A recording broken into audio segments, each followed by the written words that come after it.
Hi hello welcome to Telugu నెల. ఈ మధ్యకాలంలో చాలా బాగా రాసి తెలుగులో ఇంకా ఖచ్చితంగా ఈ పుస్తకం మనం చదవాల్సిందే, ఈ రచయిత రాస్తే ఖచ్చితంగా మనం చదవాల్సిందే అని చెప్పి యువత కూడా చదువుకోవడానికి ముందుకొస్తున్నారు తెలుగు సాహిత్యాన్ని అనే ఆ వరుస చూసుకున్నట్టయితే ఖచ్చితంగా ఆ వరుసలో ఉండేటటువంటి నరేష్ కుమార్ సూఫీ గారి దగ్గర మనం ఈరోజు ఉన్నాం. ఆయనతో మాట్లాడి ఆయన పుస్తకాల గురించి, అసలు ఆయన ఎందుకు రాస్తున్నారు, ఎక్కడి నుంచి ఆయన సాహితీ ప్రస్థానం మొదలైంది అన్నీ కూడా మాట్లాడదాం.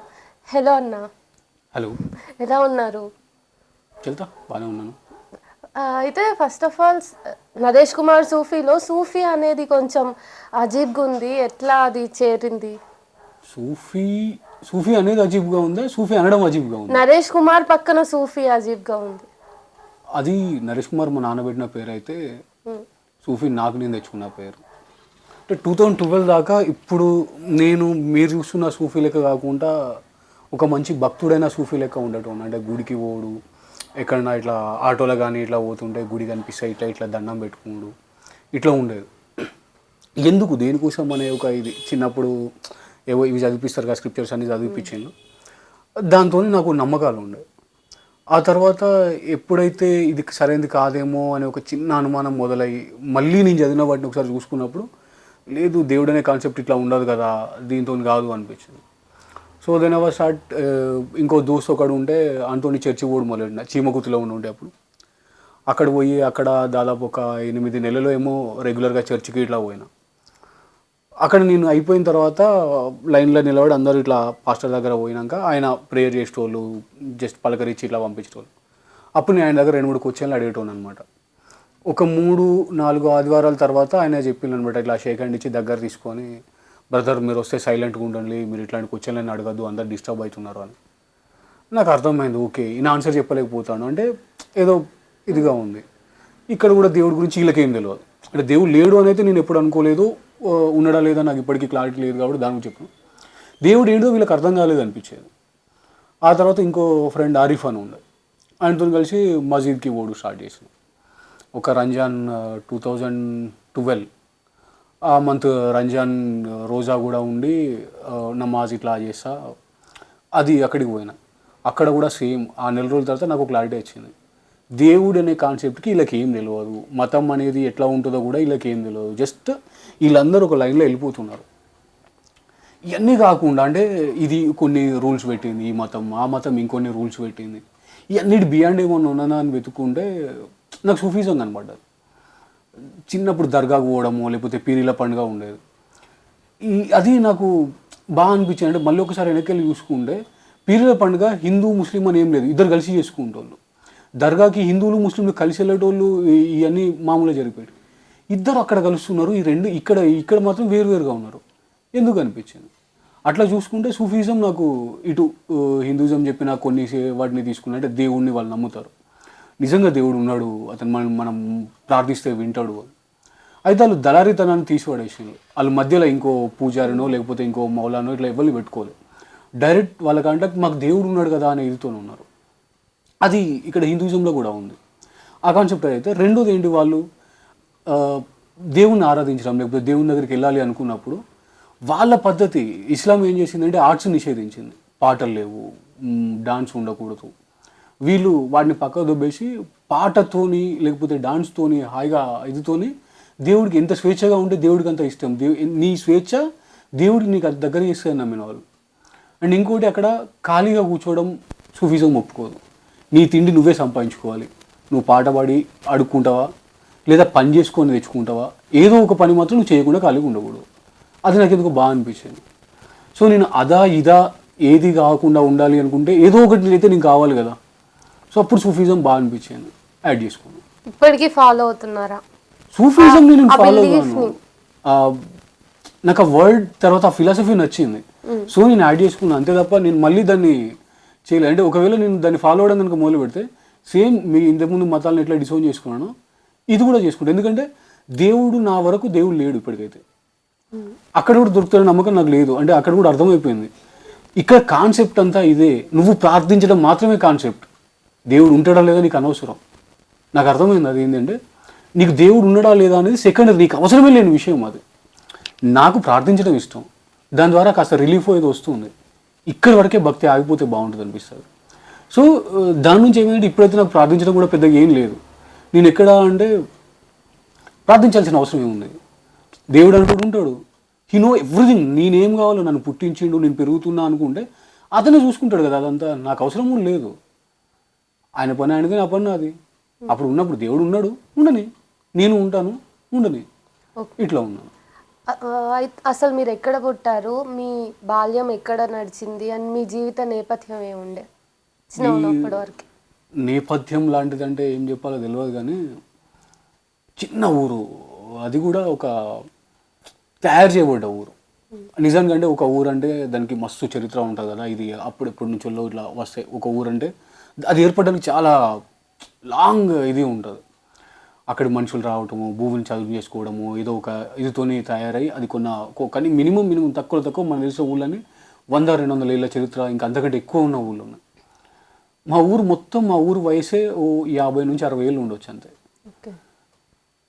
11 year మైన్ మొదలైనప్పుడు మా ఊరు మొదలైంది. అంటే కోల్ మైన్ గురించి తెలుసు కదా మీకు. గోదావరి ఖని అంటే ఎవరికన్నా మామూలుగా తెలియని వాళ్ళకైతే ఒకసారి గుర్తు చేసుకుంటే ఎన్టీపీసీ రామగుండం ఏరియా అయితే తెలిసి ఉంటుంది. అక్కడ గోదావరి ఖని పక్కన చిన్న ఊరు అది. ఆ మైన్ ఏర్పడక ముందు అక్కడ చెరువు ఉండేది, జల్లారం చెరువు అని. మైన్ వచ్చిన తర్వాత మా ఊరు వచ్చింది, చెరువు పోయింది. చెరువు కనిపించదు మీకు అక్కడ. చెరువే కాదు, బావులు ఉండవు, బోర్లలో నీళ్ళు రావు. ఆ ఊర్లో మా నాన్న ఒక ప్రైవేట్ టీచర్. అక్కడనే పుట్టిన. అమ్మ పాత మిషన్ మీద బొంతలు కుట్టేది. నాన్న ఒక అవుట్డోర్ ఫోటోగ్రాఫర్ కూడా. వీళ్ళిద్దరికి ఇక పెళ్లి చేసుకున్నాం కదా, గంధం అని చెప్పేసి ఇద్దరు అక్కల్ని నన్ను కూడా గణేష్ రూపం అయిపోతుంది. ముగ్గురం.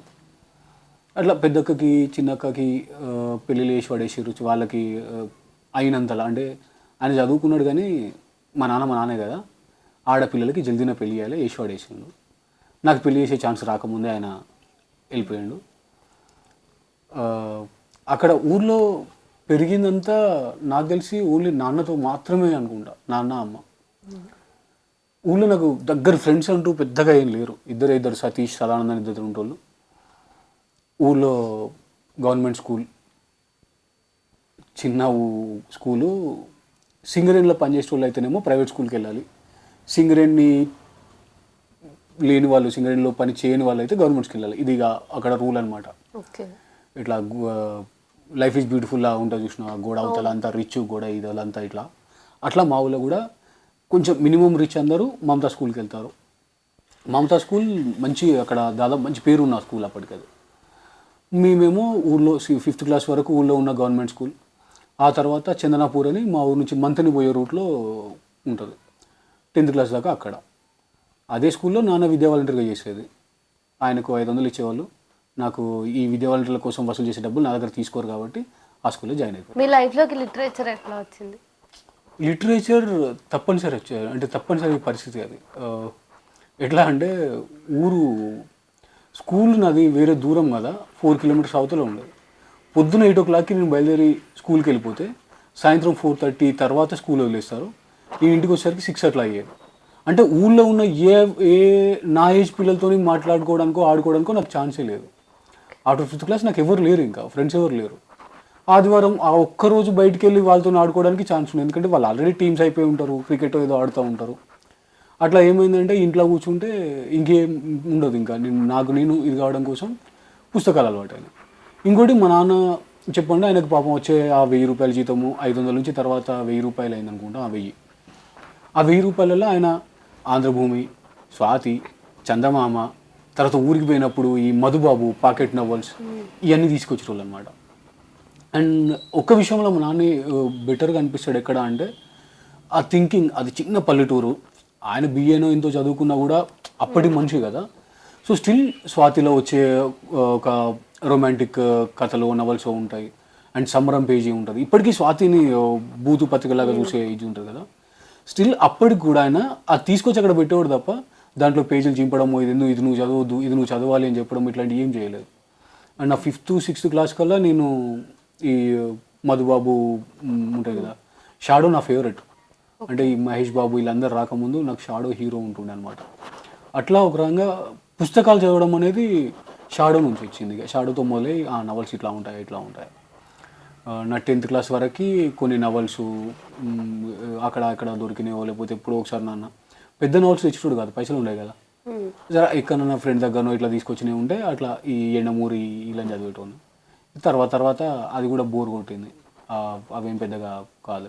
రాయడం మరి రాయడం అయితే అంటే నిజానికి నేను ఒక ఫేస్బుక్ వచ్చిన తర్వాత నేను రాయడం పోలేదు. ఒక రకంగా నాకు సొంతంగా అంతకుముందు పెద్ద రాయాలని ఏమి ఉండకపోయేది. చదవాలి బస్, పుస్తకం దొరుకుతుంది చదువుతాం అంతే కదా. 2010లో అనుకుంటా నెల్లూరులో వర్క్ చేస్తున్నాను నేను.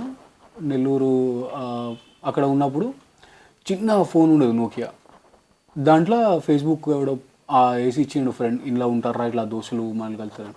నేనేమనుకున్నాను ఫేస్బుక్లో ఫ్రెండ్స్ కలుస్తారు అనుకుంటే ఇట్లా ఫోన్ లెక్కనే కావచ్చు, వాళ్ళ నంబర్ కొడితే వస్తుందని ఫేస్బుక్లో నంబర్లు కొట్టి చూసేది. ఎవరు లేడు, ఏం చేయాలో అర్థమయ్యేది కాదు. అట్లా చూస్తుంటే ఏరియాలు కనిపించినాయి వరంగల్ ఇట్లా. అట్లా చూస్తే శతజ్ఞి అని ఉంటాడు, ఇప్పుడు శతజ్ఞి, వినీల్ కాంతి కుమార్ ఆయన పేరు. ఆయన వరంగల్ అని కనిపిస్తే యాడ్ చేసుకున్నాను అనమాట. ఇప్పుడు సినిమాల్లో వీటిల్లో పనిచేస్తూ ఉంటాడు, కాకపోతే కొంచెం లో ప్రొఫైల్ టైప్ ఉంటాడు. ఆయన తెలుగులో రాసి పెట్టిండు. అరే ఇలా తెలుగులో రాయొచ్చా, అసలు రాస్తే చూస్తారా అనిపించింది. అట్లా ఆ టైంలో ఒక ఇట్లనే పోయిటరీ గ్రూప్ ఏదో ఉంది, కుమార్ వర్మ కాయన కొరతు అని, కేక్యూబ్ వర్మ అని పిలుస్తారు. ఓకే, ఆయన విరసం, ఇది పార్వతీపురం. ఆయన ఉన్న గ్రూప్లో నేను ఈ టెంగ్లీష్లో రాసి ఒక పోయం పెట్టినా అనమాట. అప్పుడు ఫస్ట్ కాదు అది పోయం అనాల ఇదో కూడా తెలియదు, పోజ్ చేస్తే ఆయన నాకు చెప్పిండు, మీరు ఇట్లా ఆ గ్రూప్లో తీసుకెళ్ళి యాడ్ చేసి ఇక్కడ మీరు తెలుగులో ఇట్లా రాయొచ్చు, లేఖిని అని ఒకటి ఉంటుంది ఇట్లా చూడండి అని చెప్పి. ఆ చిన్న ఫోన్లో 2 hours పట్టేది. అంటే నేను ఇప్పుడు ఒక అక్షరం కొట్టాలంటే 3 సార్లు కొట్టాలి, కీప్యాడ్ ఫోన్. దాంట్లో పోయం రాసి పెట్టేటోని. ఆయన చెప్పిండు అనమాట అప్పుడు, దీంట్లో పోస్ట్ చేయండి అని చెప్పేసి ఆయన ఫోన్ నెంబర్ అడిగి తీసుకొని ఇట్లా ఇట్లా అని చెప్పిండు. ఆయనకంతా ఇది ఏమో తెలియదు కానీ అప్పటికి రాసేటోడు అంటే ఇటు రాస్తున్నాడు కానీ ఇది. అక్కడ రాసిన తర్వాత ఒక 3-4 ఇట్లా లైకులు కొడతారు కదా, ఫుల్గా మస్తు హ్యాపీ ఉన్నట్టు, అమ్మ నేను రాస్తే ఇట్లా చూసురు ఇది ఇట్లా అని. అప్పటికి ఏంటంటే అంతే, పోయం రాస్తాం ఇలా వాడేసాం అంతే తప్ప దాన్ని ఏం చేయాలి ఇట్లా అనేది నాకు పెద్దగా ఏం తెలియదు. అయితే ఇక అక్కడ ఇంకోటి ఏంటి అంటే ఆ టైంలో చదవడం ఎక్కువ స్టార్ట్ అయింది, జర్నీ ఉండదు విపరీతంగా. నా 10th ఇంటర్ అంటే ఇప్పుడు అవన్నీ చెప్పాలని అర్థం తెలియదు కానీ ఒక ఇంటర్లో జాయిన్ అయినా, విజయవంతంగా 2 సంవత్సరాలు వెయిట్ చేసి మళ్ళీ ఏం చేయాలో తెలియక మళ్ళీ ఇంకో ఇంటర్లో జాయిన్ అయినా. అది వొకేషనల్ కోర్స్ అని ఉంటాయి కదా, అట్లా ఎలక్ట్రికల్ ఏదో అయిపోతే ఆ సర్టిఫికేట్ పెట్టుకొని ఎల్ఎన్టీలో జాయిన్ అయ్యి పొక్లైన్లలో పనిచేసి అట్లా తిరగడం అనమాట. ఎట్లా అంటే వాళ్ళు ఒక పొక్లైన్ ఎక్కడో కర్నూలు అట్లా పనిచేస్తూ ఉంటారు, అక్కడ కాల్ చెప్పేసి అక్కడ ప్రాబ్లం ఉంది అది వెళ్ళి రిపేర్ చేయండి. ఈ 4 hours నాకు జర్నీ ఉండదు. మళ్ళీ రెండో రోజు అక్కడ నుంచి ఇంకో దగ్గరికి పోవాలి, ఏ అనంతపురం పోవాలి. ఈ జర్నీ లోపల చదవడం కోసం పుస్తకాలు మళ్ళీ కొండం పోలేదు. ఓకే, అట్లా చదువుతూ నేను ఉన్న ప్లేస్లో అయినా లేకపోతే ఎక్కడ హోటల్లో ఉన్నా అట్లాంటప్పుడు నేను పుస్తకాలు ఎక్కువ చేసుకోవడం, దాంతో రాయాలనే దురద కూడా మొదలైంది. అయితే అప్పటి నుంచి ఇప్పటివరకు అయితే రాయడం వల్ల ఏదైనా సాధిస్తామా అంటే రిఫ్రెష్మెంట్, లోపల ఏదో ఒక ఇట్లా అనిపిస్తుంది కదా, దాన్ని రాసి పెట్టాలి అంతే అనిపిస్తుంది. పుస్తకం వేయాలి అని ఎట్లా అనిపించింది? ఫస్ట్ మీరు వేసిన సంకలనం నలుగురు కలిసి వేయాలని చెప్పి వేసిండ్రు కదా, అసలు ఆ పుస్తకం ఏంటి, దాని విశేషాలు? అదే ఇట్లా రాస్తున్నాం కదా, అట్లా ఇక దోస్తులు ఇట్లా అవుతారు కదా ఫేస్బుక్లో, అట్లా అనిల్ డానీ, చైతన్య శంకర్ అని ఇంకో ఆయన ఇప్పుడు లాయర్ అయినా, వర్ణలేఖ అని ఉండేవాళ్ళు. మేము నలుగురం ఇట్లా దోస్తులు అయినాక రాస్తున్నాం. ఫెంటోస్ అని ఒక గ్రూప్ ఉండేది, ఆ గ్రూప్లో ఏదో 2 లైన్లు ఇట్లా రాసుకుంటా ఆ తర్వాత దాంట్లోకి వెళ్ళి బయటకు వచ్చి లేదు ఇది సరిపోదు అనిపించింది, ఇంకేదో రాసుకున్నాం. ఇట్లా రాసేటప్పుడు క్రాంతి శ్రీనివాసరావు అని ఖమ్మం మువ్వా శ్రీనివాసరావు గారు, ఆయన చదివి అరే బాగుందిరా పుస్తకం వేయొచ్చు కదా అంటే అనిల్ డానీ ఆయన చెప్పింది, పుస్తకం వేయొచ్చు కరెక్టే కానీ దానికి పైసలు అయితే తెలుసు కదా మీకు అన్నాడు. ఓకే, అరే పుస్తకం వేయను అంటే నేను వేస్తానే కదా వేసేద్దాం. అప్పుడు దాకా అసలు మాకు ఆలోచన లేదు, మన నలుగురిలో ఎవరికి కూడా ఓన్ బుక్ వేసుకోవాలి లేకపోతే ఇట్లా పబ్లిష్ చేయాలనే థాట్ ఎవరికి లేదు. అనిల్ అన్న వచ్చి మన పుస్తకం వేస్తా అన్నాడు అంటే అర్థం కాలేదు, మన పుస్తకం వేస్తా అన్నాడా, మన పుస్తకాలు వేస్తాడా మన పుస్తకం వేస్తాడా అంటే లేదు ఇది ఒక నలుగురం కలిసి వేద్దాం, మనం నలుగురం కలిసి ఒక్కొక్కరివి కొన్ని కలిపి వేద్దాం అని చెప్పి అట్లా ఆ బుక్ వచ్చింది. పేరు పేరు తీరం దాటిన 4 కెరటాలు. మీరు 4 కెరటాలని నలుగురికి 4 కెరటాలు అని చెప్పి పెట్టిండ్రు. అయితే ఆ బుక్ వచ్చిన తర్వాత ఏమైందంటే ఆ 2 కెరటాలు వాళ్ళు కెరీర్ స్టార్ట్ చేసుకుని వాళ్ళు రాసుడు బంద్ ఇప్పుడు చేసి మీరు ఇంకా అనిల్ నేనైతే రైటింగ్నే కెరీర్ చేసుకున్నా కాబట్టి కంటెంట్ రైటర్గా తర్వాత ఇట్లా వచ్చిన కాబట్టి నాకు కంటిన్యూ అయింది. అనిల్ అన్న ఆయన రాస్తాను అంటే ఆ పుస్తకాలు అన్ని అమ్ముడు పోయినాయి, అప్పుడు కొత్త కదా. అమ్ముడు పోలేదు దాదాపు నాకు తెలిసి. అవి ఏడున్నాయి? పంచపెట్టేసినాం, అయిపోయినాయి మొత్తానికైతే. పీడ పోయింది అనుకుంటున్నారా? ఏ కైండ్ ఆఫ్ పీడ అంటే ఇప్పుడు శ్రీనివాసరావు సార్ కూడతాడు అట్లా అనొద్దు. ఓకే, అఫ్ కోర్స్ అనుకున్నా కానీ పైకి అనొద్దు అంతే. అంటే ఏం లేదు అప్పుడు రాసినంత నాదైతే ఇప్పుడు నేను ఆ పాత ఎప్పుడన్నా ఇట్లా గుర్తొస్తాయి కదా, అంత ఇమ్మెచ్యూర్డ్గా రాసిన అసలు చదివిన వాళ్ళు ఎంత నవ్వుకొని ఉంటారా అనిపిస్తుంది అనమాట. అంటే ఇప్పుడు ఎవరికైనా ఇద్దాం అనుకున్నా, ఇప్పుడు మీరు అడిగినట్టే అది ఇస్తే అరే ఇది నువ్వేనా రాసింది అంటే స్టార్టింగ్ ఎట్లా ఉంటుంది మనకి, ఇట్లా నిలువుగా రాస్తే ఇది కవిత్వం, ఇట్లా అడ్డం రాస్తే ఇది ప్రోజ్, బస్ ఇట్లా అడ్డం రాసేదాన్ని వరుసగా రాసి కూడా కవిత్వం అని నమ్మేయచ్చు అనే ఫీలింగ్లో ఉండేటోళ్ళు. మరి అట్లా రాసేవాళ్ళు ఇప్పుడు మీ పోయం తీసుకుంటే రాయని వాడికి కూడా రాయాలనిపిస్తుంది. ఎందుకంటే నేను ఒక 4 సంవత్సరాల క్రితం ఒక కవిత్వం a huge hug to my self అని రాసి కింద ఇన్స్పైర్డ్ బై సూఫన్నా అని పెట్టిన అనమాట. అంటే అది నాకు కొంచెం ఇమిటేట్ చేయొద్దు కానీ ఇన్స్పైర్ అవ్వదాం అన్నట్టుగా రాసిన. సో అంత మంచిగా ఎట్లా మార్పు వచ్చింది? మార్పు ఏం లేదు, లైఫ్ అట్లా. అంటే చదువుకుంటూ వచ్చిన ఇది ఉంటుంది కదా, ఏం తెలియక ముందు మనం చేసిన అటెంప్ట్ ఒక ఇది ఉంటుంది. అంటే ఓన్లీ అప్పుడు ఆవేశం తప్ప ఏం ఉండకపోయేది. అంటే ఇవ్వాలి మిన్నో లేకపోతే మనం ఉన్న సిచ్యువేషన్లో కోపం వస్తుంది. పోయి చిమ్మకుర్తిలో ఉన్నప్పుడు ఎట్లా అంటే సైట్కి వెళ్ళి ఆ మిషన్లలో క్వారీలలో తిరిగి వచ్చిన తర్వాత తిక్గా ఉండేది అనమాట. వచ్చి అక్కడ ఒక బార్ ఉండేది, ఇట్లా మంచి చీపెస్ట్ బార్ అన్నట్టు. పోతే ఇట్లా బయటికి స్పిరిట్ ఇట్లా వాసన వస్తూ ఉంటుంది. ఆడ పోయి కూర్చొని ఒక క్వార్టర్ తాగిన తర్వాత ఆ పోయం టైప్ చేసుకుంటూ కూర్చుంటాను. అయిపోయి ఇంకో క్వార్టర్ అయిపోయేటప్పటికి పోయం అయిపోయేది, పోస్ట్ చేసి వచ్చేసాను. ఇట్లా ఉండదు. అంటే నైట్ లేకపోతే అది ఆ సంకల పెట్టుకొని మెల్లమెల్లగా తాగుతా రూమ్ దాకా వచ్చి అక్కడ పెద్దగా ఇప్పటిలాగా ఇంత రిస్ట్రిక్టెడ్ ఏమి ఉండదు. జస్ట్ దగ్గరనే ఒక గ్లాస్ తీసుకునేది, పట్టుకొని తాగుతా రూమ్కి వచ్చేసేది. అట్లనే నడిచిపోయింది. ఆ తర్వాత నుంచి ఇంకా ఎప్పుడైతే చదవడం స్టార్ట్ చేసినామో నాకు తెలియకుండానే అది మారిపోయింది. నేను అంటే ఇందాక నువ్వు అన్నావు కదా, నీ పోయం ఒకటి చదివి నాకు రాయాలనిపించి, నేను రాసినవి కూడా నేను ఇంకోటి చదివినప్పుడే. అండ్ ఇంకోటి అది తప్పు కాదని నేను అనుకుంటా. అంటే ఇప్పుడు నీ మీద ఎవరు ప్రభావం లేకుండా నువ్వు రాయలేవు, అండ్ నీ ఓన్ది ఒకటి క్రియేట్ కావాలి అని చెప్పేసి అంటారు. నాకు అది కూడా ఏం అనిపించదు. అంటే నీ ఓన్ స్టైల్ క్రియేట్ అవ్వడం అనేది అది ఆటోమేటిక్గా జరిగిపోతుంది. నువ్వు కావాలని క్రియేట్ చేసుకుంటే ఏది జరగదు. నువ్వు కావాలని క్రియేట్ చేసి పోయమే రాయలేనప్పుడు పోయిటరీలో మళ్ళీ స్టైల్ ఇట్లా క్రియేట్ చేసుకుంటావు, అది కూడా ఇది ఉండదు. నా మీద ఇప్పుడు మిగిలిన వాళ్ళు ఇది చేస్తారేమో తెలియదు కానీ కే శ్రీకాంత్ ప్రభావం విపరీతంగా ఉండేది. ఒకటి 2 పోయమ్స్ రాస్తే కంప్లీట్ ఇట్లా ఉన్నాక ఒక ఫ్రెండ్ మెసేజ్ చేసి ఇట్లా చెప్పిండు అనమాట, ఆల్రెడీ ఇట్లా శ్రీకాంత్ రాస్తున్నాడు కదా, నువ్వెందుకు రాస్తున్నావు, ఆయనకు వదిలేయచ్చు కదా, అండ్ ఇంకా ఆయన ఇంకా బెటర్గా రాస్తాడు అన్నాడు.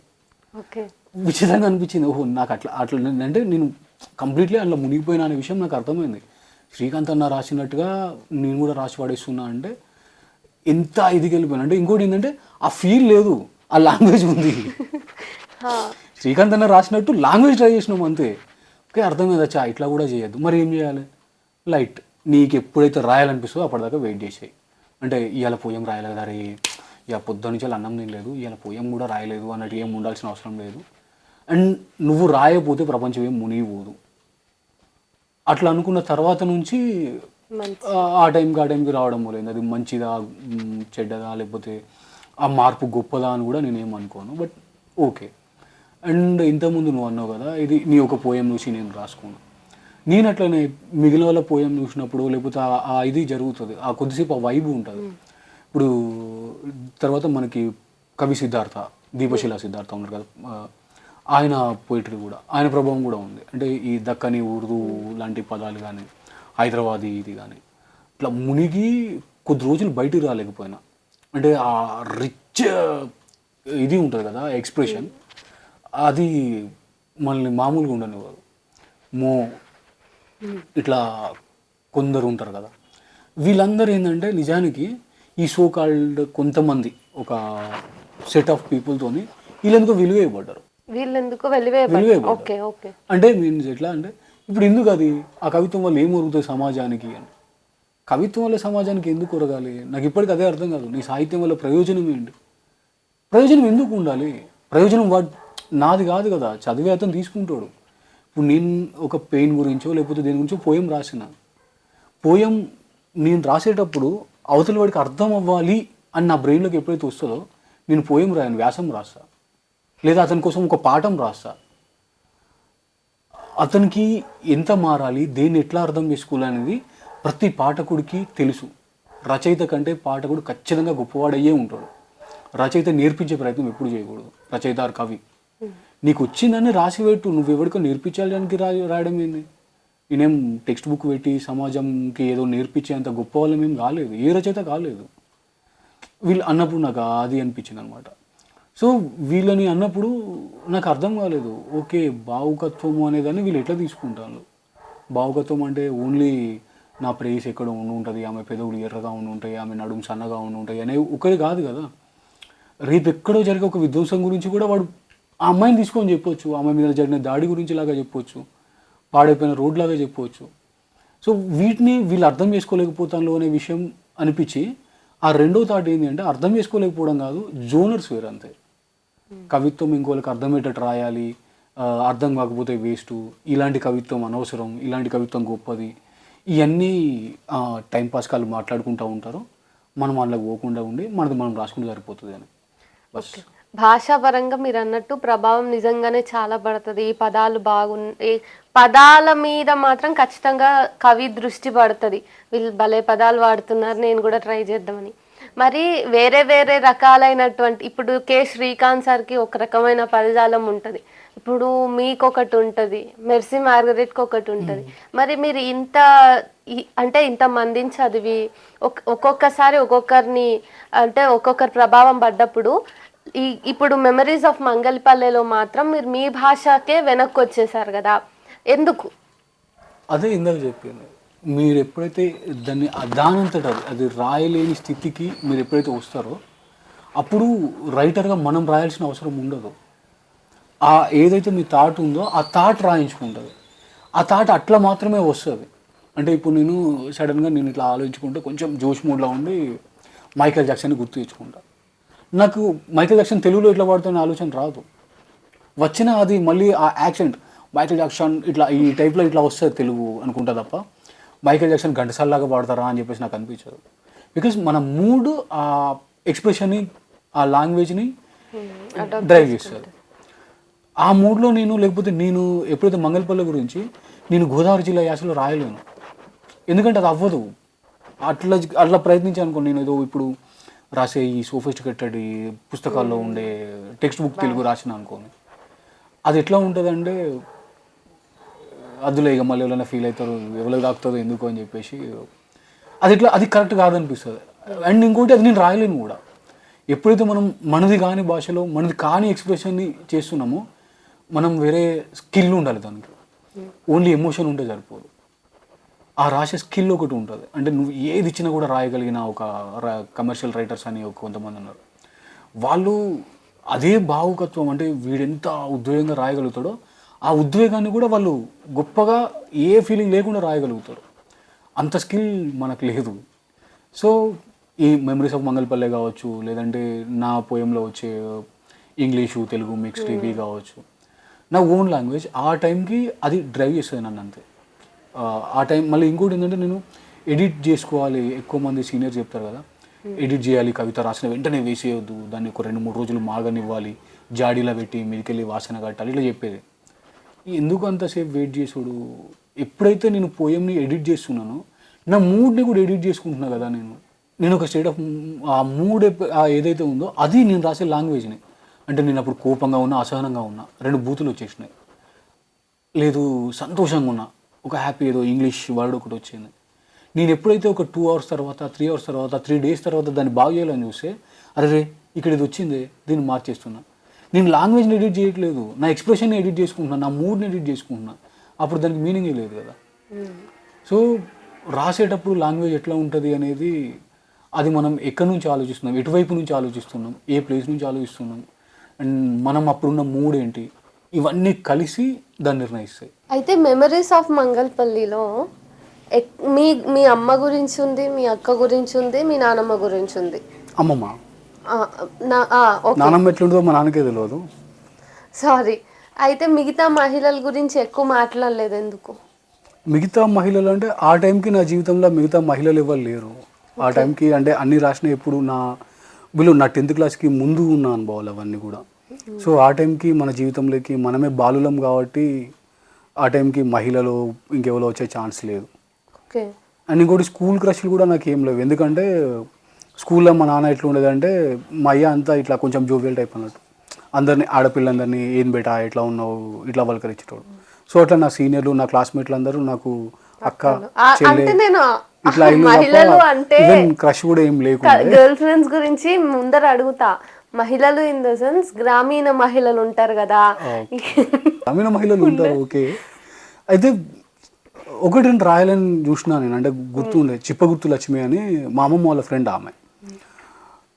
సింగరేణిలో ఒక సెక్షన్ మనం మర్చిపోవడం కూడా కాదు కానీ వాళ్ళని ఎవరు గుర్తుపెట్టుకోలేదు. కార్మికులు సింగరేణి కార్మికులు అనగానే మనకి నెత్తి మీద టోపీ పెట్టుకొని షూ వేసుకొని వెళ్ళిపోయే మొగోళ్ళు గుర్తుకొస్తారు. కానీ దాంట్లో కొన్ని వందల మంది ఆడవాళ్ళు కూడా పనిచేస్తారు సింగరేణిలో.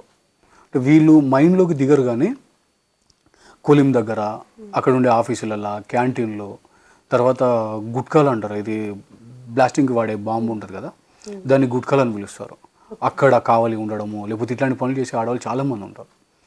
చిప్పగుర్తు లక్ష్మి అని మాదిగొల్ల ఇళ్ళ దగ్గర నుంచి వెళ్ళి మా అమ్మమ్మ కోసం ఇట్లా మాట్లాడుకుంటా నష్టం పీల్చుకొని వచ్చేదామె. ఆమె గురించి రాద్దామని స్టార్ట్ చేసిన తర్వాత నాకు వచ్చింది ఏంటంటే ఏం తెలియదు నాకు. అంటే ఆమె సింగరేణిలో పనిచేస్తారు, అమ్మమ్మ దగ్గరికి వస్తుంది. ఇది తప్పించి ఆమె గురించి నాకు ఇంకా ఏం గుర్తులేవు. అట్లా ఆమె గురించి రాయలేకపోయినా. ఇంకా మిగిలిన వాళ్ళు అంటే మా చుట్టుపక్కల ఉన్న వాళ్ళు కూడా ఇప్పుడు ఈ నాన్ సింగరేణి కుటుంబాలు ఏవైతే ఉన్నాయో దాంట్లో ఉన్న మహిళలు ఎవ్వరు కూడా ఖాళీగా ఏం లేరు. నిజానికి అది ఒక పొరపాటు. ఇప్పుడు నువ్వు గుర్తు చేసిన నిజానికి నేను ఎందుకు రాయలేకపోయినా అనేది నాకు ఇంకా అది రాలేదు. ఎట్లా రాయాలి అంటే వాళ్ళ గురించి పూర్తిగా ఎట్లా రాయాలో కూడా తెలియక, ఇప్పుడు మా ఇంటి ముందు ఉన్న హౌస్ వాళ్ళత్తమ్మ కావచ్చు, లేకపోతే ఇటు కొంచెం ముందుకు వస్తే ఏరు వాళ్ళత్తమ్మ కావచ్చు, ఇట్లా కొంతమంది బయటికి వెళ్ళి మా ఊళ్ళో పొలాలు ఉండవు, పెద్దంపేట సింగడిపల్లి దాకా పోయి పొలాల్లో పనులు చేసి రావడము, లేకపోతే ఇంట్లో ఉన్న పాత మిషన్ ఊళ్ళల్లో ఏముంటాయి చిన్న చిన్న జాకెట్లో పిల్లల బట్టలో కుట్టడం ఉంటుంది. అట్లాంటివి చిన్న చిన్న కుడతాను ఇంటర్ నడిపించిన వాళ్ళు చాలామంది ఉన్నారు. ఇది వాళ్ళ గురించి ఎందుకు రాయలేదు అనే దానికి మాత్రం ఒక రంగా నేను ఇంకా అంత రాయలేకపోయినా ఒక రంగా. ఎందుకు అంటే ఇంటి గురించి చెప్పాల్సి వచ్చినప్పుడు కదా అవి రాసేది. నేను నా గురించి నేను చూసిన వాడి గురించే చెప్పుకుంటూ వచ్చింది తప్ప ఇంకా ఆ లోతుకి వెళ్ళలేదు. అది రాయాల్సి వస్తే గనక కేవలం వాళ్ళ గురించే రాయాల్సిన పరిస్థితి ఒకటి ఉంది. ఆ జోనర్లోకి ఇంకా కొంచెం లోపలికి వెళ్ళాలి. అంటే వాళ్ళు పడ్డ కష్టం లేకపోతే వాళ్ళు పడ్డ ఇది ఎప్పటికీ మాకు అర్థం కాని విషయం అది. అండ్ ఇప్పటికీ నేను ఒప్పుకుంటున్నా. ఇప్పుడు వాళ్ళు ఎంత కష్టపడి ఇప్పుడు అమ్మ గురించి కూడా దాంట్లో ఏముంటుంది, తను బయటికి వెళ్ళినప్పుడు జరిగిన ఒక అవమానాల గురించో వీటి గురించో తప్ప ఇంటిని అంటే 1000 రూపాయలు మా నాన్న సంపాదించేవాడని చెప్పిన, మిగిలిన అమ్మ మిషన్ కుడుతుందని మాత్రమే మిగిలిన వాళ్ళు చెప్పిన. దానికోసం ఎంత కష్టం ఉంటుంది, లేకపోతే వీళ్ళు పడే ఆ ఇంటిని మెయింటైన్ చేయడానికి తక్కువ డబ్బుల లోపల వీటి దాకా వెళ్ళలేకపోయినా. ఓకే. అయితే ఇది అంటే ఊరిలోనే ఉన్న ప్రజల గురించి రాసింది కాకపోతే ముందు మాటలో కొంచెం ఫిక్షన్ యాడ్ చేసినట్టు మీరు ఆల్రెడీ చెప్పేశారు. ఫస్ట్ కథ చదివినప్పుడే కళ్ళలోకించి నీళ్ళు వచ్చినాయి. అయితే అప్పుడు మీ అమ్మమ్మని వాళ్ళు అట్లా అన్న తర్వాత ఇంటికి వచ్చినాక ఆమె పొయ్యి దగ్గర కూర్చొని ఏడుస్తుంది, ఇదంతా ఒక చిన్న పిల్లాడిగా మీరు అప్పుడు ఎట్లా రిసీవ్ చేసుకున్నారు? కథలో అది నాకు ఆ కథ కంటే బియాండ్ ఏం జరిగిందో తెలుసుకోవాలనిపించి అడుగుతున్నా. అంటే నిజంగా చిన్నపిల్లాడిగా ఇప్పుడు ఆ స్పృహ వచ్చిన తర్వాత ఆ దుఃఖం ఇప్పుడు అర్థమైంది. అప్పుడు ఏం తెలియదు, తిట్టిండు వచ్చేసినాం. అయితే నాకు అప్పుడున్న బాధ అప్పుడున్న దుఃఖం ఏంటంటే అనపకాయలు దోసకాయలు మిస్ అయినాయి. అది మాత్రమే నా బాధ. అది ఇయ్యకుండా ఇలా కొట్టిండు అనుకున్నా తప్ప ఎదిగిన తర్వాత కొంచెం కొంచెం ఈ స్పృహ తెలుస్తూ ఉంటే మనుషులు ఆ తిట్టడానికి కారణం ఏంటో రీజన్ అర్థమవుతూ ఉంటాయి. ఇప్పుడు అదే ఆ అనపకాయలు తెంపుకునే ప్లేస్లో మావ కాకుండా ఏ కొంచెం పెద్ద కులం వాళ్ళు కాస్త డబ్బులు ఉన్న వాళ్ళు వేరే వాళ్ళు వెళ్ళి ఉంటే అతని ఇది ఒక వద్దు అని పంపించేవాడేమో కానీ ఇలాంటి మాటలతో తిట్టేవాడు కాదు. ఆ పెయిన్ అప్పుడు తెలియదు. ఇంటికి వచ్చి మా అవ్వ ఏడ్చింది, ఆ పోరాడు తిడితే మా అవ్వ ఎందుకు ఏడుస్తుంది, పెద్దవాళ్ళు ఏడవడం మనకు అంత రెగ్యులర్ ఏం కాదు. అది నాకు అప్పుడు ఏం పెద్దగా బాధ అట్లా ఏం వేయలేదు. నా బాధ అంతా ఏంటంటే తెచ్చుకోవాల్సిన అనపకాయలు మిస్ అయినాయి కదా అని చెప్పి అప్పటికి ఒక బిస్కెట్ ప్యాకెట్ తీసుకుపోయి ఇచ్చేసింది. అండ్ రెండోది ఫిక్షన్ ఎంతవరకు అని చెప్పి, ఫిక్షన్ సంఘటనలు జరిగినవన్నీ యాజ్ ఇట్ ఈ సంఘటనలు, ఏది కల్పితమైన సంఘటన కాదు. ఓకే. ఫిక్షన్ ఎక్కడ అంటే దాన్ని చెప్పే తీరులో ఫిక్షన్, ఆ సీన్లని కాస్త ఇది చేసుకోవడంలో వచ్చింది ఫిక్షన్. అంతే తప్పించి సంఘటనలు అయితే ఏది తీసుకొచ్చింది ఏం కాదు. ఈరోజు మిస్ అయినటువంటి ఆ ఊరికి మళ్ళీ మీరు వెళ్ళాల్సి వచ్చి అది మళ్ళీ ఊరు ఉంటే అక్కడ మనుషుల్ని కలిసే అవకాశం ఉంటే ఏం మాట్లాడతారు? ఎవరినైనా కలవాలి, ఇంకా ఖచ్చితంగా ఈ క్యారెక్టర్ని ఇంకొకసారి రీవిజిట్ చేయాలి అనే ఏమైనా ఉందా? అంటే ఉంది. ఆ ఊళ్ళోకి పోతే ఫస్ట్ నన్ను నేనే కలుసుకోవాలని ఉంటుంది. ఎట్లా అంటే అక్కడ అడుగు ఎట్లా అంటే రూపాయి 2 రూపాయలు ఉంటాయి కదా, చిన్నప్పుడు ఒక పావులా కావాలి. ఆ పావులా కోసం ఇంట్లో ఎన్ని దంగాలు ఇట్లా వేసి ఎన్ని దెబ్బలు తినో గుర్తుంది. ఆయనకి పోయి చెప్పాలంటే అరే పావులా ఇంట్లో అంత ఈజీగా పావులా కూడా దొరకదు, జర అడ్జస్ట్ అయిపో అని చెప్పేసి. ఎప్పుడైతే నువ్వు ఒక పవ్వ సీసా కోసం మరి మా నాన్న తాగితే మంచిగా ఉండు అని అనుకునే ఒక రోజు కూడా ఉండే. మాయ తాగిపోతుండే, ఈయనకి ఏంటంటే సిగరెట్ అలవాటు ఉంది ఫుల్, చాయ్ సిగరెట్తో ఉంటుండే. అమ్మ ఇవే పైసలు పెట్టి మందు తాగితే బాగుండు కదా అని. ఎందుకు అంటే ఆ పవ్వ సీసా అంటాం, ఇది క్వార్టర్ బాటిల్, అది ఇస్తే ఒక ఐస్ క్రీమ్ వస్తుంది, 2 ఇస్తే ఒక డబల్ రొట్టె వస్తుంది, పొద్దుగా లేచి ఆటని అడిగితే అంతాడు. సో నన్ను నేను ఆ ఊర్లో తిరిగే ఒక ఇదిగా చూసుకుంటే ఆ ప్లేస్లో ఇప్పుడు కనుక మళ్ళా వెళ్తే అక్కడ నుంచి వెళ్ళి ఇంకా ఎక్కువగా అంటే ఆ ఊరు నుంచి కావాల్సిన ఒక ఎసెన్స్ ఏదో ఉంటుంది, దాన్ని ఇంకా బలంగా తెచ్చుకోవాలనిపిస్తుంది. ఇప్పటికీ ఉన్న ఇదితో రాయడం ఎందుకు అంటే మళ్ళీ నన్ను నేను ఒకసారి ఇది చేసుకోవడానికి, ఆ ఊళ్ళో ఎట్లా ఉన్నా లేకపోతే ఊరు ఎట్లా ఉండేది చెప్పడానికి. అంతే తప్పించి ఏదో దాన్ని మళ్ళీ నిర్మించేద్దాం అక్కడ దాన్ని ఆత్మ ఏదో తీసుకొద్దాం అనంత ఇదేం లేకుండా నేను మళ్ళీ కలవాల్సి వస్తే మాత్రం నన్ను నేనే, ఎందుకంటే వీళ్ళందరినీ పూర్తిగా నేను తెలుసుకోలేకపోయినా, అందుకే అది తక్కువ రాసిన. ఇప్పుడున్న స్పృహతో కనుక మళ్ళీ కనుక వెళ్ళగలిగితే వాళ్ళందరూ అంటే వాళ్ళ లోపల పెయిన్ ఎట్లా ఉంటుంది, అది దేనివల్ల వచ్చింది, అది మళ్ళీ ఒకసారి తెలుసుకోవాలి. ప్రతి కథ చివరిలో ఒక వస్తువు గురించి కానీ ఒక మనిషి గురించి కానీ ఖచ్చితంగా ఉంటుంది అండ్ గుర్తొస్తుంది వాళ్ళు అని. అయితే కావాలని రాసిర్రా లేకపోతే ఏంటి? అది కావాలని రాసింది. అంటే చివరికి వచ్చేటప్పటికి ఇది మొత్తం అంతా ఎందుకు జరిగింది, ఇది మిస్ అవ్వడం వల్లనే జరిగింది, ఆ మిస్ దేని వల్ల అవుతున్నా అనేదాన్ని బలంగా చెప్పాలి. అంటే ఒక సింపుల్ థింగ్ ఏంటంటే దాంట్లో నాకు టక్కన ఒక ఛాయ్ విషయం వచ్చి ఉంటుంది, ఎక్కడ ఛాయ్ వాసన వస్తే ఊరు గుర్తు వస్తుంది అని చెప్పి అంటాడు. అది నేను మళ్ళీ గుర్తు చేయాలి, దాన్ని నేను ఇది చేసుకోవాలంటే అరే నాకు అప్పుడొకప్పుడు మా ఊర్లో ఛాయ్ ఉంటుండే, లేదా 11 బాయ్ క్యాంటీన్లో ఛాయ్ ఉంటుండే, దీన్ని నేను బలంగా మళ్ళీ ఒకసారి గుర్తు చేసి చెప్పాలి. ఇదంతా ఎందుకు చెప్పాను, ఆ చివరిలో నేను కావాలని అది మాత్రం వాడుకున్నాను. ఓకే. ఆ తర్వాత ఏంటంటే ఈ కథల్లో ఎవరైతే మనుషులు ఉన్నారో ఆ మనుషులు ఇప్పటికీ అంటే ఎక్కడో ఉన్నారు, కానీ మీకు తెలిసిన వాళ్ళు ఉన్నారా? అందులో ఎవరైనా ఈ కథలు చదివారా? వాళ్ళకి ఏమన్నా అనిపించి మీ దగ్గర షేర్ చేసుకున్నారా? ఇప్పటివరకైతే అంటే ఆ పుస్తకంలో ఎవరెవరినైతే ప్రస్తావించినో దాంట్లో చదివిన వాళ్ళు ఇద్దరు. అంటే ఒక మనిషి వాళ్ళ కొడుకు చదివిండు, ఆయన చదివిండో లేదో తెలియదు, ఆయన దాకా పోయిందో ఇంకా అన్న ఇట్లా బుక్ రాసిన అట్లా చెప్పిన ఆమె నాన్న గురించి అంటే తమ్ముడు పంపి ఆయన తీసుకున్నారు, కానీ ఇంకేమైతే చెప్పలేదు నాకు. అండ్ నాకు ఫోన్ చేసి కాస్త ఎమోషనల్గానో బిడా ఇట్లా అనిపించింది, ఇంత గుర్తున్నామా మేము అని చెప్పేసి ఫీల్ అయిందైతే ఒక జమాల్ కాకా ఒక్కడే. అండ్ ఆ పుస్తకంలో ఉన్న వాళ్ళందరూ కొంతమంది ఇప్పుడు ఎక్కడెక్కడ ఉన్నారో కూడా తెలియదు నాకు. సో వాళ్ళకి పుస్తకం పంపించడమా లేకపోతే ఎట్లా అనేది చూస్తున్నా, కొంతమందికి తెలుసో లేదో, అసలు ఇంకా ఒకరిద్దరు ఉన్నారో లేరో కూడా ఇప్పుడు నాకు ఖచ్చితంగా క్లారిటీ లేదు. ఇప్పుడు బాలరాజు, డోలక్ బాలరాజు అనే ఒక క్యారెక్టర్ వస్తుంది, ఆయన గుర్తున్నాడు అంతే. ఇప్పుడు ఆయన ఫోన్ నెంబర్ నా దగ్గర లేదు, ఆయన ఎక్కడ ఉన్నాడో తెలియదు. ఆయనకి ఎట్లా నాకు అనుకొని ఇవ్వాలని చెప్పేసి ట్రై చేస్తున్నా. ఒకవేళ బాలరాజు కనుక ఇస్తే ఆయన ఏమన్నా చెప్తాడా, లేకపోతే మిగిలిన వాళ్ళు ఏమంటారో. మా ఊరు ఎవరైతే ఇప్పుడు ఈ పీపుల్ ఎవరైతే ఉన్నారో టచ్ ఉన్న వాళ్ళు, అంటే ఊరు నుంచి వెళ్ళిపోయి అక్కడెక్కడ జాబులు చేసిన వాళ్ళు, ఇట్లా బయట ఉన్నవాళ్ళు, వీళ్ళు ఫోన్ చేసి మాట్లాడిండు. మనం ఇంకో ఇదేంటంటే నా ఇంటర్ ఫ్రెండ్ ఈ 10-15 ఇయర్స్గా మేము మాట్లాడుకోలేదు, అసలు చూసుకోలేదు. ఎక్కడ విజయవాడలో సెటిల్ అయినంట. నేను విజయవాడకి రెగ్యులర్ పోయేస్తూనే ఉంటా కదా, ఎప్పుడు అసలు అక్కడ ఉంటాడని నాకు కూడా తెలియదు. మొన్న ఫోన్ చేసి అరే నేను సీనియరా, నువ్వు ఇట్లా కథ రాసినావంట కదా మన ఊరు గురించి అని చెప్పి ఆడు మాట్లాడుతుంటే మస్తు అనిపించింది. ఓకే, ఎక్కడో ఒక దగ్గర మళ్ళీ నాకంటూ నేను ఏదైతే చేయాలనుకున్నో అది మిగిలింది అని చెప్పి ఆడు మాట్లాడుకుంటా మళ్ళీ వాడిని గుర్తి ఇట్లా ఉండే కదా ఇవన్నీ. ఇప్పటికైతే నా ఊరు నుంచి లేకపోతే నాకు తెలిసిన మనుషుల నుంచి వచ్చిన రెస్పాన్స్లు 1-2 ఉన్నాయి. సో హోప్ అందులోనే ఆ ముందు మాటలు చెప్పుకున్నట్టు ఎవరైనా చదువు ఉంటే కనుక ఎప్పుడైనా గుర్తు ఉంటే మాట్లాడవచ్చు. ఓకే. ఇక్కడ ఇంకొక ఇది ఏంటంటే బుక్ అనౌన్స్ చేసిన రోజు బుక్ వస్తుంది అని చెప్పేసి పెట్టి మంగళపల్లి అని చెప్పగానే నాకు ఒక కాల్ వచ్చింది. మాట్లాడుతూ ఉన్నాం కదా అని చెప్పేసి పక్కన పెట్టేసిన. కాసేపటికి నా పేరు ఇది, మీరు కొంచెం ఒకసారి ఫోన్ చేస్తారా అని చెప్పేసి ఆ మెసేజ్ చూసుకొని 10 నిమిషాల తర్వాత ఫోన్ చేసిన. నా పేరు స్నేహ అండి ఇట్లా అని మాట్లాడేళ్ళు కాసేపు. చెప్పండి అక్క అంటే ఆవిడ చిన్నప్పుడు మా ఊళ్ళోనే ఉన్నారండి ఒక 5 ఏళ్ళు. అక్కడే చదువుకున్నారు. అంటే నాకంటే ముందు ఒక 6-7 ఏళ్ళు ముందే ఆవిడ అక్కడ చదువుకున్నారు. తర్వాత అక్కడి నుంచి వెళ్ళిపోయాను. ఆవిడ మాట్లాడుతూ చివరిలో నేను ప్రొఫెసర్ కాశీం వాళ్ళ వైఫ్ని అని చెప్పేసి అన్నారు. అంటే ఒక్కసారి ఇట్లా మస్తు అనిపించింది. అంటే ఫస్ట్ ఇదే బుక్ వచ్చిన రెస్పాన్స్ లోపల అది నాకు ఒక మస్తు ఆనందం ఇచ్చిన ఆ ఫీల్ అనమాట. ఎప్పుడో ఇన్ని సంవత్సరాల నుంచి వెళ్ళి కాశీం సార్ మనకి తెలుసు, ఇట్లా మాట్లాడుతూనే ఉంటుంది, కానీ నాకు ఆవిడ మా ఊరు నుంచి అనే విషయం తెలియదు. నాకు ఆ రెస్పాన్స్ బాగా అనిపించింది. ఆ ఒక్క ఇది ఇంకా తగ్గలేదు, ఆ కిక్ ఇట్లా ఉంది. అయితే ఎవరి ఊరిపైన వాళ్ళకి ప్రేమ ఉంటుంది. రాస్తున్న వాళ్ళకి ఖచ్చితంగా ఏదో ఒక సందర్భంలో అనిపిస్తూ ఉంటుంది వాళ్ళ గురించి రాసుకుందాం ఊరి గురించి. ఇది వరకు కూడా చాలా కథలు వచ్చినాయి వాళ్ళ ఊర్ల గురించి, నేపథ్యం గురించి. దానికి మీ పుస్తకానికి తేడా ఏంటి? ఇది నన్ను అడగాల్సిన క్వశ్చన్ కాదేమో, పాఠకుని అడగాలి.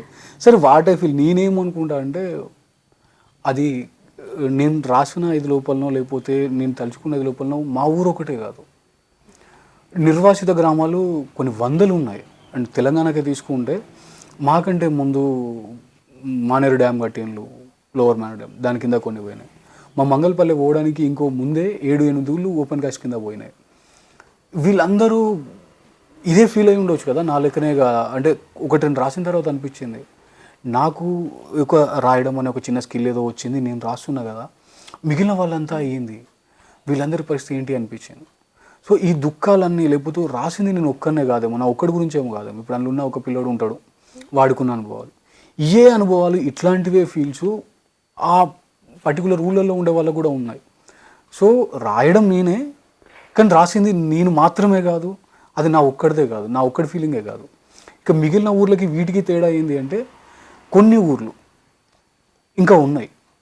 అంటే ఆ ఊళ్ళల్లో నుంచి వీళ్ళు రావడము, లేకపోతే అక్కడ ఓ సేజ్ లాంటిది వచ్చి ఫ్యాక్టరీ పడడము, లేదా ఒక ప్రాజెక్ట్ రావడము, భూమి వాళ్ళకు మిగిలింది. అంటే ఇప్పుడు రేపు పొద్దున ఇట్లా పోతా, అరే ఆ బిల్డింగ్ ఉంది కదా, పెద్ద ఫ్యాక్టరీ ఏదో కట్టింది, ఇట్లా ఇదైంది, అక్కడ మా ఊరు ఉండేది అని చెప్పుకుంటారు. ఒక మన డ్యామ్, ఒక ఏదో డ్యామ్ మునిగిపోయి నీళ్ళు తగ్గిపోయిన తర్వాత వీళ్ళు వెళ్ళి వాళ్ళ ఊళ్ళో వాళ్ళ ఇళ్ళని చూసుకొని వచ్చిండ్రు. అంటే వాళ్ళకి ఆ భూమి కనిపిస్తుంది. మా పరిస్థితి ఏంటంటే చూడ్డానికి కూడా ఇంకా ఊరు లేదు. ఇప్పుడు నేను నా ఊహల్లో చెప్పింది ఏదైతే ఉందో, ఇప్పుడు చదివిన వాళ్ళు ఎట్లా వాళ్ళు ఇంకేదో ప్లేస్తో ఊహించుకుంటారు, ఆ ఊహ మాత్రమే ఇప్పుడు ఉన్నది, ఊరు లేదు. అంటే ఆ ల్యాండ్ మొత్తం ఇప్పుడు ఏమైంది? అక్కడ ఏముంటది? అక్కడ ఒక లోయ ఉంటుంది, మీరు చూడడానికి ల్యాండ్ ఉండదు. భూమి మొత్తాన్ని తవ్వేసి ఆ బొగ్గు కోసం తీసుకోవచ్చు. అంటే ఇక్కడ ఉన్న బాధ అదే, ప్రపంచం ముందుకెళ్ళాలి, అభివృద్ధి కావాలి, బొగ్గు తీయాలి, సరే దానికోసం దీన్ని వదిలేసుకుందాం. ఇంత పెద్దది జరిగేటప్పుడు మా దుఃఖం ఒక లెక్కలోకి రాదు, ఇక్కడ నా మనుషుల్ని పెద్ద ఆలోచించాల్సిన అవసరం ఉండదు. కానీ ఈ ఊరు లేకపోతే ఈ మనుషులు ఆ ప్లేసు మిస్ కావడానికి, ఆ జరిగే అభివృద్ధి అనేది ఎవరి కోసం? ఆ ప్లేస్లో ఉన్న వాళ్ళకి, అక్కడి నుంచి పోయిన వాళ్ళకి జరిగిన న్యాయం ఎంత? అండ్ వాళ్ళ ఫీలింగ్సో లేకపోతే ఈ చిన్న చిన్న విషయాలన్నీ అవి పెద్దగా ఎవడైనా ఫీలింగ్స్ వాడికి ఉంటాయి, మిగిలిన వాళ్ళకు ఉండవు. కానీ అక్కడ జరిగిన అభివృద్ధి అని చెప్పే ఏదైతే ఈ జరుగుతున్న ఈ సోకాల్ ఇది ఉందో, ఈ కరెంటో లేకపోతే ఇది మనం చెప్పుకునే ఇవన్నీ ఉన్నాయి కదా, ఇవన్నీ ఎవరి కోసం, ఏ సమాజం కోసం, ఎవరి కోసం ఎక్కువ ఉపయోగపడ్డాయి? ఎవరైతే వాళ్ళ భూమిని కోల్పోయినలో, ఎవరైతే వాళ్ళ ప్లేస్ని వదులుకొని వచ్చిందో వాళ్ళకు దక్కింది ఏం లేదు. ప్రాజెక్టులతో సహా, జల ప్రాజెక్టులు, రోడ్లు మనకు చాలా గొప్పగా కనబడతాయి. ఒక పెద్ద ప్రాజెక్ట్ ఎన్ని లక్షల ఎకరాలకు నీళ్ళు ఇస్తుంది, చాలా గొప్పది. ఆ లక్షల ఎకరాల లోపల ఎన్ని ఎకరాలు ఆ ఊరిని వదిలిపెట్టుకున్న వాడికి వచ్చినాయి? ఎంత భూమిని వాడు పండించుకోగలిగాడు? ఈ బొగ్గు లోపల, బొగ్గు తీసిన దాంట్లోపల వాళ్ళ పొలాలను లేకపోతే వాళ్ళ చెరువుల్ని, వాళ్ళ కంప్లీట్ జ్ఞాపకాలని, వాళ్ళ జీవితాలని మొత్తం వదిలేసుకున్న ఈ మనుషులకి ఈ అభివృద్ధి ఎంతవరకు అందింది? ఇది ఇచ్చింది ఏంటి? కేవలం అక్కడి నుంచి వెళ్ళిపోవడానికి ఇచ్చే డబ్బులు కాదు కదా ఇవ్వడం అంటే, ఆ తర్వాత తరాల మీద ఎంత ఎఫెక్ట్ పడుతుంది? అక్కడ పాడైన వాతావరణం ఆ చుట్టుపక్కల ప్లేస్ని ఎంత నాశనం చేస్తుంది? వీటన్నిటికీ ఏ పరిహారం దక్కుతుంది? అండ్ పరిహారం అనే మాట ఎందుకు వస్తుంది అంటే అది పరిహారం కూడా కాదు కదా. వాళ్ళు చేసిన గొప్ప ఒక వినాశనానికి వీళ్ళు పెట్టే పేరు ఏంటి, అభివృద్ధి అని. ఆ అభివృద్ధి ఎక్కడి నుంచి ఎవరి కోసం జరుగుతుంది? ఇది లేదు. అంటే దేనైతే కోల్పోయినామో దానికి తగ్గ ఫలితాన్ని మేము ఎప్పటికీ పొందలేదు. సో ఈ సమాజాలు ఏవైతే కోల్పోయి పక్కకు వచ్చేసినాయో ఇవి ఎప్పటికీ మళ్ళీ వాటికి కావాల్సింది ఎప్పటికీ వీటి గురించి మాట్లాడరు ఎవరు. మనం ఇప్పుడు చెప్పుకోవాల్సింది ఒకే ఒకటి ఏంటంటే దాన్ని మిస్ అవుతాం అంతే. ఇంతకు మించి మనం చెప్పేది ఇంకేం లేదు. మరి మీరు మీ స్కూల్ని మిస్ అవ్వట్లేదా? పుస్తకం మొత్తంలో స్కూల్ గురించి చాలా తక్కువ, అసలు మాట్లాడలేదు అన్నది కూడా నేను అనవచ్చు చాలా స్వేచ్ఛగా. అగో స్కూల్ గురించి అంటే పాఠాలు మనం చదువుకున్నది పెద్దగా ఏం లేదు కాబట్టి ఆ స్కూల్లో నాకు గుర్తున్న అనుభవాలు కూడా చెప్పినా కదా. కొంచెమే అనిపిస్తుంది మీ అంటే మొత్తానికి చూసుకుంటే. కొంచెమే అనేదానికి ఒక జాన్ ఒకటి ఉంటుంది. రమేష్ స్కూల్ ఎందుకు మానేసాడు వని మా సార్ అంత ఇదిగా కొట్టాల్సిన అవసరం ఏమొచ్చింది. రాజేష్ స్కూల్లో ఉన్న పిల్లగాడిని ఇట్లాంటి కొడుకులకు కూడా చదువు చెప్పాల్సి, ఇట్లాంటి ఆ వర్డ్ నాకు ఇంకా అసలు గుర్తుంది, మాది కొడుకులకు కూడా చదువు చెప్పాల్సి వచ్చింది అని మా సారు ఆ మాట. ఇంతకంటే స్కూల్లో నేను నేర్చుకునేది గొప్ప ఇంకేం ఉండదు. ఈ సమాజం మనకి ఏమి ఇచ్చింది, వాళ్ళు మనకంటే ముందు తరం ఎవరికి విద్య అందింది, ఆ విద్య అందుకున్న తరం మాకేం చూపించింది. నా స్కూల్ నాకు ఇదే నేర్పించింది. పెద్ద గొప్ప చదువులో లేకపోతే ఇదేం ఇయ్యలేదు. నేను అవే తెలుసుకొని వచ్చిన. అంటే ఒక అంజాద్ గాడు స్కూల్ మానేయటము, ఒక రాజేష్ గాడు ఆ రోజు ఇట్లా వెళ్ళిపోవడము, అంటే కులాలు లేకపోతే మా మధ్యలో ఉండే తేడాలు, ఇవన్నీ నాకు స్కూల్ నేర్పించింది. అంతకు మించి గొప్పగా అంటే ఇప్పుడు ఒకవేళ మా సార్లు ఏమైనా బతుకుండాలన్న ఫీల్ అయితే కూడా పర్లేదు. నిజాలే కదా. మా స్కూల్ నాకు ఓన్లీ బయట వివక్ష ఎట్లా ఉంటుంది అనేది స్కూల్లో ఒక మోడల్ చూపించింది అంతే. అంతకు మించి ఇంకేం లేదు. ఆ తర్వాత మాట్లాడుకోవాల్సింది జమీలియా గురించి. ఇది నేను పుస్తకం చదివినందుకు ఎక్కువ అటాచ్ అయినాను, దీనిలో ఉన్న లాంగ్వేజ్ వల్ల నాకు అటాచ్మెంట్ వచ్చిందో తెలియదు కానీ, అయితే ఆల్రెడీ అనువాదమైన పుస్తకాన్ని మళ్ళీ అనువాదం చేయాలని ఎందుకు అనుకున్నారు? ఎందుకు అనుకున్నామంటే ఆన్సర్ నువ్వే చెప్పేసినావు, సగం ఆన్సర్. దాని లోపల ఉన్న లాంగ్వేజ్ వల్ల నాకు అనిపించిందేమో అని, అందుకే చేసాను. అంటే లక్ష్మణ్ రావు గారి వాయిస్, ఉప లక్ష్మణ్ రావు గారు డైరెక్ట్గా అక్కడికి వెళ్ళి రష్యా నుంచి లాంగ్వేజ్ నేర్చుకొని చేశాను. చింగిజ్ ఐత్మాతో ఆయన ఏం చెప్పిందో ఆయన డైరెక్ట్గా చదివి తెలుగులోకి తెచ్చాను. అప్పుడు ఉన్న టైంకి పుస్తక భాష లేదా లక్ష్మణ్ రావు గారు వాడిన ఆయన ఉన్న పాండిత్యానికో లేకపోతే ఆయన చదువులు ఇట్లా ఉంటారు. అప్పుడు ఎవరెవరు చదువుకున్నారు? మీరు నేను నిజానికి చెప్తే నేను మళ్ళీ అదే మాట మాట్లాడుతున్నాను. ఈ కులాలు ఏవి చదువుకోలేదు కాబట్టి ఆయన ఎవరి కోసం చేసిండు? ఏ చదువులు అనేవాళ్ళు ఏ కులాల నుంచి ఉంటారు? ఆ వాళ్ళకి అందే లాంటి భాషలోనే చేసి ఉండొచ్చు. లేదా ఆయన తెలుగులోకి తేవాలనుకున్నప్పుడు ఆయనకు తెలిసిన భాష అదే అయి ఉండొచ్చు కూడా. అంటే లక్ష్మణ్ రావు గారిది తెలుగులో రాసిన అతడు ఆమె ఇట్లాంటి పుస్తకాలనే కదా, అవి ఇంత భయంకరమైన లాంగ్వేజ్తో ఏమి ఉండవు. సారీ, భయంకరం అంటే అప్పటికి ఒక ఇది ఉంటుంది కదా, అంతే. అది ఆ లాంగ్వేజ్ ఎట్లా అంటే నాకు మస్తు అనిపిస్తుంది. నేను చదువుకున్నప్పుడు నాకు ఈ లాంగ్వేజ్ కంటే నాకు ఆ లాంగ్వేజ్ బాగా అనిపిస్తుంది. ఎందుకు? ఆ వాతావరణాన్ని చెప్పడానికి, లేకపోతే అనువాదం అంటే ఇట్లా ఉంటుంది అని ఒక ఫీల్ ఉంటుంది కదా, దాన్ని పర్ఫెక్ట్ క్యారీ చేస్తుంది అది. అయితే తర్వాత ఏమైందంటే నా తర్వాత వాళ్ళకి ఎవరైనా అడిగితే అన్న మంచి పుస్తకాలు ఏమైనా చెప్పవా ఇట్లా చదువుతా అన్నప్పుడు టకాటక్ ఫస్ట్ నేను చెప్పే 2-3 పుస్తకాలు అంటారు వసంతం ఇట్లా చెప్పుకుంటూ వచ్చాయి. ఇది 3వ ప్లేస్లోనో 4వ ప్లేస్లోనో చింగిజ్ ఐత్మాతో 3 పుస్తకాలు తెలుగులో ఉన్నాయి. ఆ 3 చెప్పేస్తున్నాయి. తల్లి భూదేవి, జమీలియా, తొలి ఉపాధ్యాయుడు. అయితే చదివిన తర్వాత వాళ్ళు అర్థమైతే లేదన్నా అని ఒక ఎక్స్ప్రెషన్, లేకపోతే ఇట్లాంటి పుస్తకం ఏంది చెప్పిండి అనే టైప్లో ఒక అనేటోళ్ళు. ఏంద్ర మంచిగా ఉందంటే ఈ లాంగ్వేజ్ అర్థం, ఈ భాష అర్థం కాదు కదా టైప్ 1-2 సార్లు విన్నా. తర్వాత ఒక యాప్ కోసం మేము చదివిపిస్తున్నాం, పుస్తకాలు చదివించే ఆడియో యాప్. ఆమె జమీలియా పుస్తకం ఇస్తే ఆ చదవడానికి వచ్చిన డబ్బింగ్ ఆర్టిస్టులు వాళ్ళు చదువుతారు. ఆవిడ తీసుకొని ఇది గూగుల్లో ట్రాన్స్లేట్ చేసి పట్టుకొచ్చిండ్రు, ఇది అసలు తెలుగేనా ఇది అని చెప్పేసి అన్నారు.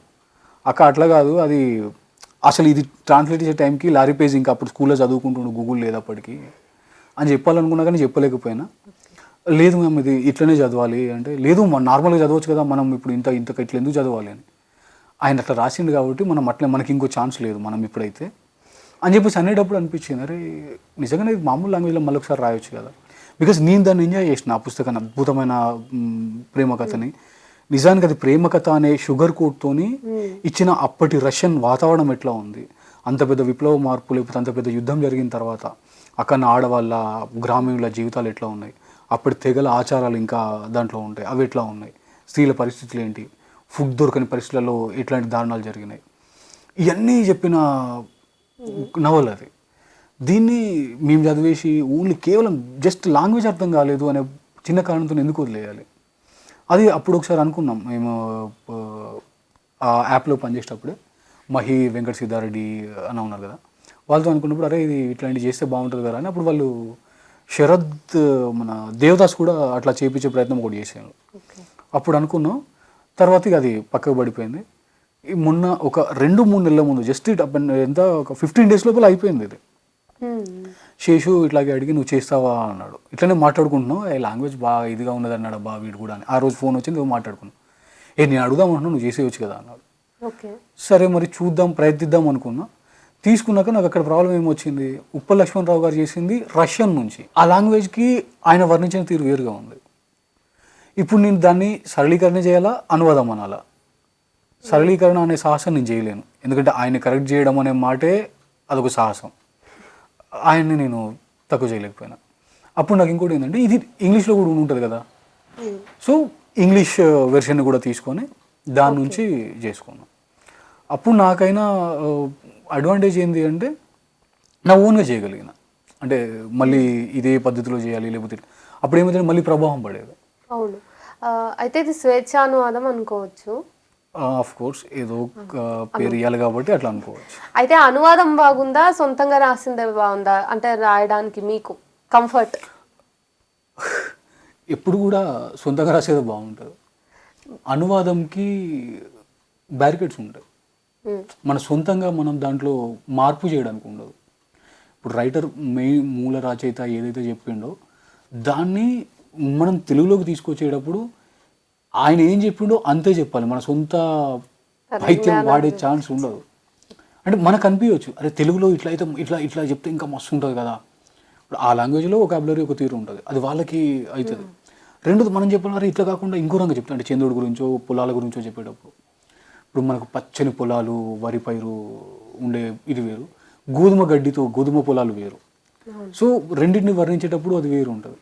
నేను నా ఇదిని నేను ఇక్కడ పెట్టలేను, ఆయన ఏం చెప్పిండో అది మాత్రమే చెప్పాలి. మనం ఆ బ్యారికేడ్ దాటవద్దు, అది కొంత ఇబ్బంది కొంత ఈజీ కూడా, ఎందుకంటే మన సొంతంగా ఆలోచించే పెద్దగా అవసరం ఉండదు. మన ఆలోచన అంతా కూడా అది చెడిపోకు, ఆయన ఏమైతే చెప్పాలనుకున్నాడో అది పాడవకుండా మన భాషలో ఎంత అర్థవంతంగా చెప్పగలుగుతాం, ఇంతే ఈ గ్రౌండ్లో మాత్రమే మన ప్లే ఉంటుంది. ఓకే, తర్వాత మీరు కొన్ని అంటే మీరు రాసిన పుస్తకాలకి 1-2కి ఇది ఆమెలకు అమ్మకు ఆమెలకి అంకితం అని ఇవ్వడం, అందులో ఆమె అన్న దాని గురించి ఇప్పుడు మీరు ఖచ్చితంగా మాట్లాడాలి. తర్వాత మీ జీవితంలో స్త్రీల విషయానికి వస్తే చేతికి ఒకసారి చూపించండి, చేయి మీద చేతికి ఇటు ఉంటుంది ఇటు ఉంటుంది, బట్ ఇటు ఉన్న చేయిని చూపిస్తే చేయి మీద ఉన్న చేయి వెనక ఉన్న అమ్మ ఎవరు, అండ్ అసలు ఎందుకు అంటే కవర్ చేసుకున్నారు కదా అమ్మాయి పేరుని నేను విన్నంత వరకు. సో ఏంటి ఇప్పుడు ఆమెల గురించి ఒక మాట మనం చెప్పుకోవాల్సి వస్తే, ఒక మనిషి వీళ్ళిద్దరే ప్రేమ అనేది ఇక్కడ మాత్రమే ఉంటుంది, లేదు ఇద్దరు మాత్రమే కలిసి ఉండాలి అనే కాన్సెప్ట్ నడుస్తూనే ఉంటుంది.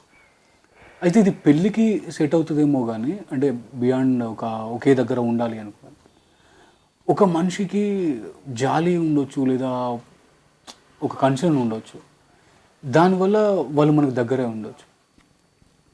అక్కడ ఇంకా వేరే ఇంకేం లేదు, జస్ట్ వాళ్ళు మనకి దగ్గర అవ్వడము లేకపోతే మన మీద ఎక్కువగా కన్సర్న్ చూపించడం, ఇది మాత్రమే. దీన్నే మనకి ప్రేమ ఇట్లాంటివి ఏమైనా పెట్టుకుంటామేమో అనిపిస్తుంది. అమ్మ తప్పదు కాబట్టి నన్ను చూసుకున్నారు, పడేయలేదు కదా, వీడు ఇట్లా చేస్తుండు అల్లరి చేస్తుండని కుట్టైనా మళ్ళీ ఇంట్లో తీసుకొచ్చి పడేస్తారు తప్ప బయట పడేయలేరు. పెద్దగా అయిన తర్వాత వీడు మంచి జాబ్ చేసలేడు చక్కగా చదువుకోలే అని చెప్పేసి ఇళ్ళ కొట్టలేరు. చచ్చినట్టు నన్ను చూసుకోవాల్సిందే, మా అమ్మకి ఇంకో ఆప్షనే లేదు. అయితే అమ్మ చూసుకోవడానికి లేకపోతే మనం బతకడానికి ఒక ఇది ఉంటుంది సమాజంలోకి. అమ్మ దగ్గర నుంచి ఎప్పుడైతే నేను ఇంట్లో సమాజంలోకి అడుగు పెట్టానో అక్కడ నుంచి నా బతకడం ఏదైతే స్టార్ట్ అయిందో, అక్కడ నాకు ఉండే పరిధులకు నాకున్న నా ప్రవర్తనకు లేకపోతే నా స్వభావానికి ఎప్పుడూ ఒకరే ఎక్కువసేపు ఉండలేకపోయాను. అంటే వచ్చిన స్నేహితులలో లేకపోతే నాతో ఉండాలనుకున్న వాళ్ళు ఎవరు ఒక్క రోజులు నాతో సస్టైన్ కాలేకపోయాను అనమాట. అయితే ఒకే ఒక ఇది ఏంటంటే ఒక్కరు వెళ్ళిపోయిన తర్వాత ఇంకొకరు రావటమో ఎప్పుడు ఎవరు నన్ను అన్స్టెబిలిటీ అంటే పూర్తిగా ఇదైపోయేదాకా అంటే నేను రూమ్ అయిపోయే స్టేజ్లోకి వెళ్ళకుండా కాపాడుకుంటూ వచ్చాను. ఓకే. ఫ్రాంక్లీ నేనేం నమ్ముతా అంటే ఒక మనిషికి బ్రేకప్ అవుతుంది కదా ఇట్లా ఒకరు వెళ్ళిపోతే ఇంకా మొత్తం జీవితం అయిపోయింది ఇంకేం లేదు అనే ఫీల్ ఎప్పుడు వస్తుంది అంటే ఇంకెవ్వరు రారు అని అనిపించినప్పుడు మాత్రమే. ఫ్రాంక్లీ అంటే ఇది చెప్తే ఇంతకుముందు పాపం ఇట్లాంటి మాట ఏదో చెప్తే నా ఫ్రెండ్ ఒకడు దాన్ని కట్ చేసి పెట్టుకున్నాడు. కింద నమ్మన బుద్ధులు తిట్టిండు. అంటే ప్రేమ అంటే నీకేం తెలుసు రాదేంద్ర అని. అందరు ఏజ్లు చూసిన ఆ 24, 25 ఉన్నాయి. ఇట్లా అనిపిస్తుంది బయట తప్పలేదు. అయితే ఇట్లా వచ్చిన ఏ అమ్మాయో లేకపోతే ఏ మనిషి ఇట్లా వస్తారు కదా వీళ్ళెవ్వరు కూడా ఊరికనే పోలేదు. ఆ టైం దాకా నాకు ఒక సాత్ ఇచ్చి పోయిన్లు, నేను బతకడానికి కారణమై పోయిన్లు. అండ్ ఆ టైంకి వాళ్ళు లేకపోతే నాకు ఫ్రెండ్స్ ఉండొచ్చు కానీ మేట్స్ ఉండే ఇది వేరు కదా. వాళ్ళు ఆ టైంకి వాళ్ళు ఇచ్చిన సపోర్ట్ చాలా గొప్పది. అండ్ ఎవరిని తక్కువనో లేకపోతే వాళ్ళు ఇట్లా పోయిన్లను అనుకోవడానికి లేదు. సో ఖచ్చితంగా అంటే ఇప్పుడు నేను బతికుండడానికి కూడా ఒక రీజన్ వాళ్ళు అయినప్పుడు అండ్ నేను రాయడానికి కూడా ఆటోమేటిక్గా రీజన్ వాళ్ళే అవుతారు కదా. సో అందుకనే అమ్మలకు ఆమెలకు ఇచ్చుకున్నాను. పేరులేని వెన్నెలలో ముక్కోనపు ప్రేమ కథ అని ఒక కథ ఉంది. ఆ కథకి మీకు అంటే ఆ కథ రియల్ లైఫ్లో జరిగిందా? అసలు దాని నేపథ్యం ఏంటి? అంటే అదే కాదు మిగిలిన ఏ కథ అయినా కూడా నాకు తెలిసి అంటే మిగిలిన సంగతిలో నాకేంటంటే లైఫ్లో ఎక్కడో ఒక దగ్గర ఒక సంఘటన లేదా ఒక మన లైఫ్లో ఉండే ఒక మాటో ఇంకేదైనా ఒక ఇదో ఆ టైం మనకి ఆ థాట్ ఇస్తుంది. ఏదో ఒక వేరే ఊహలోంచి కథ పుడుతుంది అనేది నాకు ఇప్పటివరకు నాకు అనుభవం లేదు, ఉండదని అనుకుంటున్నాను. ఎందుకంటే మన లైఫ్లో జరిగిన ఏదో ఒక దాంతో ఏదో ఒక మనిషితో ఇన్స్పైర్ అయ్యే ఒక కథ వస్తుంది. అట్లనే ఈ కథ కూడా అట్లనే వచ్చింది. అండ్ దాంట్లో మధ్యలో వచ్చిన ఒకటి రెండు ఏంటంటే ఈ ట్రాన్స్జెండర్ అనే ఒక ఎల్జిబిటిక్యూ లోపల బయట కనిపిస్తారు కదా వాళ్ళ విషయంలో జరిగేది కొంచెం ఇబ్బందిగా అనిపించేది. వరంగల్ ఉన్నప్పుడు ఒక పిల్లాడు షాప్లో పనిచేస్తుంటే అప్పుడు మంగళ షాప్లో ఎల్ఈడిలో మానేసిన తర్వాత కొద్ది రోజులు పనిచేసి అక్కడికి సాయంత్రం వచ్చిన ఒక పిల్లాడు నాతో మాట్లాడేది. పిల్లగాడు మీన్స్ ఆ అమ్మాయి నాతో మాట్లాడేది. వీళ్ళందరూ నవ్వేటోళ్ళు అనమాట. ఆడొచ్చి షాపులలో డబ్బులు తీసుకుంటారు కదా ఇట్లా శుక్రవారం ఏదో ఒక రోజు అయితే వచ్చి డబ్బులు అడిగి తీసుకొని పోతా నాతో కూర్చొని మాట్లాడేటోడు. ఇది గిరాకీ లేని టైంలో మధ్యాహ్నం పూట కొద్దిసేపు కూర్చొని మాట్లాడేటోడు. మిగిలిన అందరూ నన్ను బనాయించుకుంటా నవ్వుకుంటా ఉండేటోళ్ళు. ఒకరోజు ఆడు అన్నాడు కూడా అంటే ఇప్పుడు నేను వచ్చి మాట్లాడతానని వీళ్ళందరూ చూసి నిన్ను చూసి నవ్వుతున్నారు కదా ఇట్లా అని. ఆయన వద్దలే అవేం పట్టించుకోక పాపం వాడు నేను ఇటు హైదరాబాద్కి వచ్చేసిన ఇంకా అక్కడి నుంచి వెళ్ళి 2-3 సార్లు పోయి షాప్ దగ్గర అడిగిండంట. ఆ తర్వాత ఏముందో తెలియదు ఒక 1.5 month తర్వాత ఇలా ఫోన్ చేస్తే వాడు చచ్చిపోయాడు. వాడు షాప్ దగ్గర అక్కడే మందు పురుగుల మందు ఏదో తాగి చచ్చిపోయాడు అనమాట. ఓకే. అది ఒకటి. తర్వాత ఇక్కడ ఉప్పల్ దగ్గర ఒక ఇది రాజు అని ఫ్రెండ్ ఉండే, విజయ్ నేను రాజు ఇలా ఉండే అనమాట. రాజు నేను ఇది ఉప్పల్లో ఉండేటోళ్ళం. పోయి అప్పుడు ఒక చిన్న వెబ్సైట్లో ఇక్కడనే దిల్సుఖ్నగర్లో ఒక వెబ్సైట్ ఉంటే అక్కడ పనిచేస్తున్నాను. డబ్బులు ఒకరోజు డబ్బులు లేక ఇక్కడ నుంచి ఒక్కోసారి నడిచి పోయేటోళ్ళం ఉప్పల్కి. ఇద్దరం కలిసి అట్లా ఒకరోజు పోయినాం. అక్కడ ఛాయ్ తాగుతున్నాం. ఎట్లా నీ దగ్గర ఎంత ఉన్నాయి ఇట్లా జమ చేసుకొని ఛాయ్ తెచ్చుకొని తాగుతున్నాం. అప్పుడు ఆయన వచ్చి చప్పట్లు కొట్టి డబ్బులు అడిగింది. లేవు అని చెప్పాను. నిజంగా లేవా అని చెప్పి జేబులో చేయబెట్టి ఇట్లా మొత్తం చూసింది. లేవు నిజంగానే. జీతం వచ్చినాక ఇసా ఇట్లా అని చెప్పేసి నాకు ఆ సారి వెళ్ళిపోయాను. ఒక 4 రోజుల తర్వాత మళ్ళీ అట్లనే డబ్బులు వచ్చినాయి, జీతం పడ్డది, వచ్చి మళ్ళీ ఛాయ్ తాగుతున్నాం. కనబడ్డారు, పిలిచిన వచ్చి ఇట్లా నిల్చొని నేను డబ్బులు తీసుకుంటే మొత్తం లాగేసుకున్నాను. మొత్తం చేయబెట్టి గుంజేసుకున్నది. 10,000 12,000 అప్పుడు అది శాలరీ మొత్తం తీసేసుకుంది. పక్కన ఈడు రాజు అన్నాడు, మొత్తం తీసుకుంటావు అంటే మొత్తమే తీసుకుంటా ఆగు అని చెప్పేసి మొత్తం లెక్క పెట్టేసి 50 రూపాయలు ఆమె దగ్గర ఉన్న చిల్లర ఒక 100 రూపాయలకి ఇట్లా కలిపేసి 50 రూపాయలు మాత్రం తీసుకొని మిగిలిన మళ్ళీ ఇచ్చింది. ఇచ్చినాక వీడు అన్నాడు ఏమైనా పని చేసుకొని బతకచ్చుగా ఎందుకు ఇట్లా గుంజుకుంటాను అడుగుతాను అంటే ఒక అడుగు వెనక్కి వెళ్ళి మళ్ళీ ముందుకు వచ్చి అన్నదనమాట.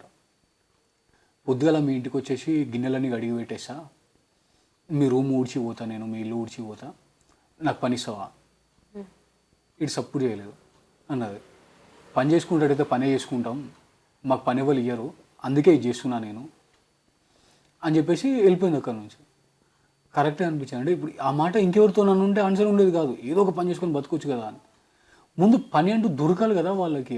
ఆ జోనర్ ఎక్కడ వాళ్ళకి ఆ ఛాన్సే లేదు. అది కొన్ని ఏళ్ల పాటు నాకు అది అవుతూ ఉండేది.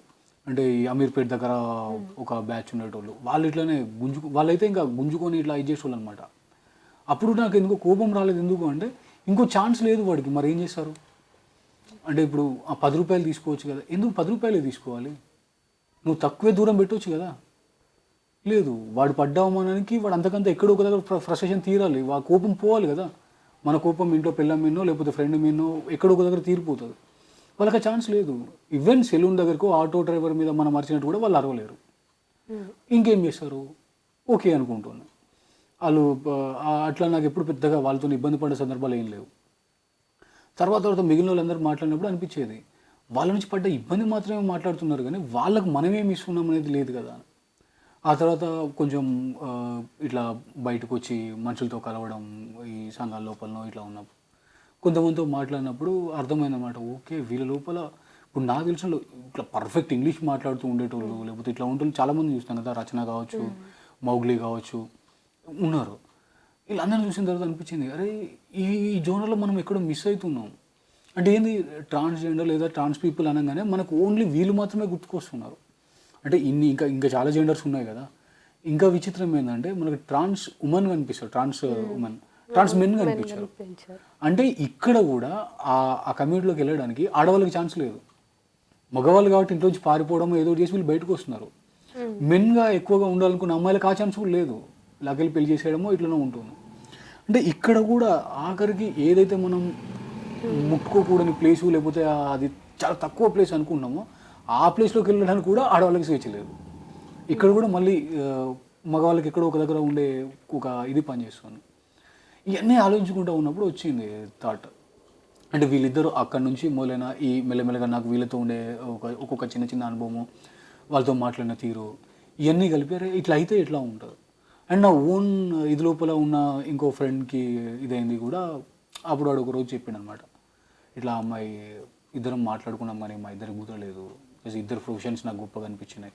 వాడు ఒకటి అన్నాడు, కెరీరా ప్రేమనా అనుకుంటే ప్రేమది పెద్దగా ఏమి ఉండదు, కెరీర్ లేకపోతే ప్రేమ నిలబడదు కాబట్టి నాకు ముందు కెరీరే కావాలి అన్నాడు. ఓకే, అంటే ఫైనాన్షియల్గా నువ్వు ఎప్పుడైతే సరిగ్గా ఉండవో ప్రేమ నిలబడుతుంది అనేది చాలా తక్కువ సందర్భాల్లో అది నిజమవుతుంది. అది అమ్మాయి నుంచి కావచ్చు, అబ్బాయి నుంచి కావచ్చు. డబ్బులు ఏమన్నాడు ఎవరో ఒకరి మీద ఒక ఇది తీసుకోవాలని చూస్తారు, అవి నిలబడవు అని ఒక ఇది ఉంది. ఈ మూడు కలిపితే ఎట్లా ఉండదు అని ఒక ఆలోచన. అసలు నిజానికి అది కథ కాదు, స్క్రిప్ట్ చేసుకున్నాను. 2018లో దాన్ని స్క్రిప్ట్గా రాసుకొని ఒక 1 hour వచ్చే ఫిలిం లాగా చేయాలని చెప్పేసి అప్పుడు కొన్ని ప్రయత్నాలు అయ్యి స్క్రిప్ట్గా రాసుకొని అంతా అయిపోయిన తర్వాత అప్పుడు ఈ డబ్బులు ఇస్తా అన్న తను కుదరలేదు, వెనక్కి వెళ్ళిపోయాడు. అండ్ అప్పుడు ఆల్రెడీ వీళ్ళందరికీ చెప్పి ఉంచుకున్నాను అనమాట, మన ఇప్పుడు పేర్లు చెప్తే వాళ్ళు ఫీల్ అవుతారేమో కానీ పర్లేదు, తిరువీరు చేస్తా అన్నాడు. దీంట్లో ఉండే ఫోటోగ్రాఫర్ ఇది ఇప్పుడున్న hero Thiruveer, SVK Vijay Kumar SVK camera చూసుకుంటా అన్నాడు. ఇట్లా ఒక బ్యాచ్, చిన్న బ్యాచ్ని తయారు చేసుకున్నా. అజర్ షేక్ అని ఇంతకు నమస్తే తెలంగాణలో మన జర్నలిస్ట్, అతను ఇప్పుడు కూడా సినిమాలకి వీడియో చేస్తున్నాడు. అతను నేను చేస్తా కావాలంటే ఆ ట్రాన్స్జెండర్ పాత్ర నాకు ఏంటంటే లేదు, ఆయనకి ఇంకొకటి పెట్టుకొని నాకేంటంటే ఆ పాత్రకి నిజమైన వాళ్ళే కావాలి అని చెప్పేసి అనుకున్నాను. సో అట్లా వెతుకుతూ ఆఖరికి మన ఛాయా మోహన్ ఉన్నారు కదా, ఆయన కూడా ఆన్సరీ క్యారెక్టర్ ఆయన కోసం ఇది చేసుకున్నారు. ఇట్లా మొత్తం సెట్ చేసుకున్నాక అప్పుడు కుదరలేదు, ఆగిపోయింది. ఆ తర్వాత దాన్ని కథగా మార్చి పెట్టిన. అండ్ మొత్తానికైతే ఆ కథ కేవలం కథ కోసంగా కాకుండా ఇంతకుముందు జరిగిన అన్ని కలుపుకొని చేసుకున్నది. ఓకే, నిశ్శబ్ద పుస్తకం విషయానికి వస్తే నాకు ముందు మాటలు వద్దు అని చెప్పేసి ముందు మాటలు రాయించుకోకుండా చివరిన మాత్రం ఒక బ్లర్బ్, అది కూడా యాకూబ్ సార్తో రాయించుకున్నారు. అసలు యాకూబ్ సార్ వాళ్ళ ఇంటికి వెళ్తే సూఫీ గారు అని ఉంటుంది, మీ పేరు చివర సూఫీ అని ఉంటుంది. సరే, ముందు మీరు ఫిలాసాఫికల్గా ఒక ఎక్స్ప్లెనేషన్ ఇచ్చిర్రు, బట్ మీ ఇద్దరికి లింక్ ఎట్లా? సూఫీ తత్వమే కలిపిందా కవిత్వం? యాకూబ్ ఇంటికి పేరు సూఫీ గారు, నా వెనకాల సూఫీ ఉంది. ఇది ఓకే, ఆయన మీద ఇష్టంతో కూడా ఒక రకంగా ఆ పదం అంటే నాకు నచ్చి ఉండొచ్చు నేను ఇక్కడికి వచ్చిన తర్వాత. అయితే మా ఇద్దరిని ఫిలాసఫీ ఏం కలపలే. అంటే ఎక్కువ మంది అనుకున్నట్టు కవిత్వం రాస్తాం కాబట్టి కలిసి ఉండు, ఇవి కాదు, ఆకలి కలిపింది. అంటే ఇక్కడికి వచ్చిన తర్వాత నాకు పెద్దగా హైదరాబాద్లో ఎవరు తెలియదు. అంతకుముందు ఒకరిద్దరు ఫ్రెండ్స్ ఇట్లా ఉండేది. నేను ఎప్పుడైతే నేను అటు నెల్లూరు అక్కడ వెళ్ళి చేసి వచ్చిన తర్వాత హైదరాబాద్కి 14లో తిరిగి వచ్చిన. అప్పటికి ఎక్కడ ఉండాలో తెలియదు. నాకు తెలిసిందల్లా ఓన్లీ యాకూబ్ సార్ ఒకరే. అప్పటికి 2 సార్లు ఆయన కలిసిన, ఏదో సభలో ఇట్లా ఒకటి ఒక ఫేస్బుక్ ఫ్రెండ్స్ మీట్ జరిగినప్పుడు దానికి ఆయన ముఖ్య అతిథిగా వచ్చిండు. రెండోది కవి సంగమం ఫస్ట్ యానివర్సరీ కవి సంగమం లాంచ్ చేసిన అప్పటిది ఆ సభ. ఆ మధ్యలో మేము ఎప్పుడు పర్సనల్గా కలుసుకున్నది ఇట్లా ఏం లేదు. ఇక్కడికి వస్తున్నా అని చెప్పేసి ఆయనకి మెసేజ్ పెట్టిన, హైదరాబాద్ వచ్చేద్దాం అనుకుంటున్నా ఇట్లా జాబ్ మానేసి. జాబ్ ఎందుకు మానేస్తున్నావు అని ఏం అడగలేదు. అసలు ఏం ఆ జాబ్ అంతా ఇట్లా ఏమన్నా ప్రాబ్లమా ఇట్లాంటిది ఏం అడగలేదు. ఓకే హైదరాబాద్ వస్తే ఎక్కడ ఉంటావు అన్నారు. అదే తెలియదు సార్ చూసుకుంటాను అక్కడ వచ్చిన తర్వాత చూసుకోవాలని. సరే మా ఇంటికి వచ్చేయి అన్నారు. స్ట్రైట్గా హైదరాబాద్ దిగిన తర్వాత వాళ్ళ ఇంటికి వెళ్ళిపోయినా. దాదాపు ఒక 6-8 నెలలేమో ఉన్నాను. ఒక మనిషి ఇంటికి వచ్చి వాళ్ళ ఇంట్లో ఉంచుకున్నారంటే ఆడికి అన్నం పెట్టడం, ఒక ప్లేస్ ఇవ్వడం, ఇవి చాలా గొప్ప సరిపోతాయి అనుకుంటారు ఎవరైనా. కానీ యాకూబ్ అనే మనిషి నాతో పాటు నా అలవాట్లను కూడా ఆయన యాక్సెప్ట్ చేశాడు. అంటే నా ఖర్చులకి డబ్బులు ఉండవు కదా, కావాలి. అయితే ఆయన ఏం చేస్తాడంటే సాయంత్రం కానీ పిలిచి ఇట్లా డబ్బులు ఇచ్చి వెళ్ళి కూరగాయలు ఏమన్నా తెస్తావా అని చెప్పేసి అంట ఇట్లా ఆయన మాట్లాడేది. ఆ డబ్బులు ఇచ్చి ఇంకో 100 ఇచ్చేవాళ్ళు. నీ ఫోన్లో రీఛార్జ్ ఉందా, రీఛార్జ్ చేసుకో అని చెప్పారు. ఇండైరెక్ట్గా ఏంటంటే ఆయన అనలేరు కదా, సిగరెట్లు తెచ్చుకో అని చెప్పడం అనమాట. నీకు ఖర్చులు ఉంటాయి కదా. తర్వాత మళ్ళీ వచ్చిన తర్వాత అమ్మ వచ్చారు.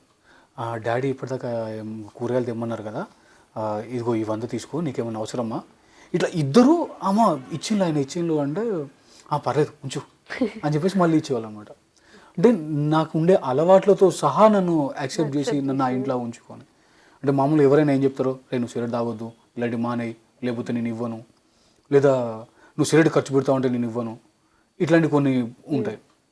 వాళ్ళు ఏంటి అంటే మనిషిగా నీకు ఉండాల్సిన, ఇప్పుడు చిన్నపిల్లోడు కాదు ఆయన. ఒకసారి మధ్యలో వచ్చినప్పుడు అన్నారు, మీరు ఎప్పుడు చెప్పలే కదా నాకు అంటే, నీకున్న అలవాటు మానేమో నేను ఎందుకు చెప్పాలరా అని. అంటే నీకు అలవాటు అయినప్పటికీ నీకు చిన్నపిల్లోడు కావచ్చు, నీకు తెలుసు మానేయాలి అది చెడ్డదని నీకు తెలుసు. నరేష్ కుమార్ సూఫీ ఎట్లా రాశాడు, తన జీవితం ఏంటి, పుస్తకాలు ఏంటి, ఇవన్నీ తెలుసుకున్నారు కదా. మళ్ళీ మరో ఇంటర్వ్యూతో మీ ముందుకు వస్తాను. Thank you.